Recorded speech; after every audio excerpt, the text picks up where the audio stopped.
Just weeks from a parole hearing and potential release, an inmate walks away from custody, and he's not the only one. In Nebraska's correctional system, there are 2 community correction centers. These less restrictive facilities serve as a transitional opportunity for inmates preparing for a possible release.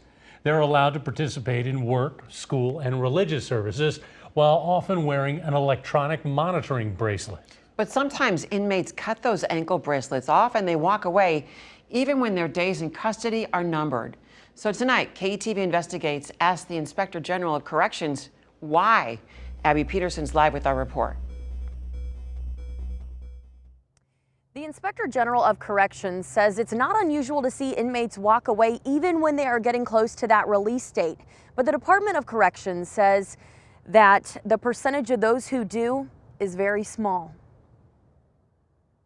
Why walk away? Inspector General of Corrections Doug Kobernick says for inmates, there can be many reasons. One of the things we definitely found was that just that family stress really impacted people, and they would make some really poor decisions. Kobernick also points to stress about being released or trying to hide drug or alcohol use. According to the Department of Corrections, they say 23 inmates have walked away from community correction facilities so far this year. In 2021, that number was 33. Both the Department of Corrections and Kobernick say that number can fluctuate, and some of those people don't have much time left. Very mind-boggling when you have cases like this last one where they were so close and then boom, they leave. There's been 3 examples in the last 2 weeks.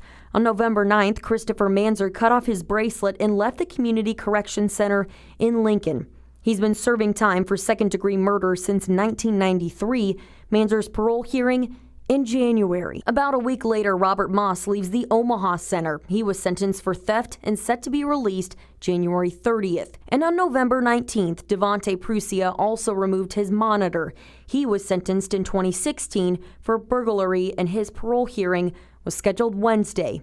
Kobernick says when inmates come back or are caught, the county attorney will charge them with escape, and that can add anywhere from probably 1 to 3 years is what we've seen kind of on average as far as extending their sentence. Kobernick says the department could take more steps to keep people in custody. Provide more mental health services to people in community correction center, because right now it's very minimal what's being offered. The Nebraska Department of Correctional Services says on average only 2 to 3% of inmates at community corrections walk away each year. In a statement, a spokesperson says, quote, "At this time, there is no plan to change anything relative to how we manage people in the community, but we will certainly continue to do those things that help us understand the circumstances surrounding each and every case." Of the inmates listed, Moss and Prusia are still missing. Manzer was caught after he was involved in a car accident. If you have any information about the whereabouts of the 2 other inmates, contact NSP or your local law enforcement. Reporting live, Abby Peterson, KETV Newswatch 7.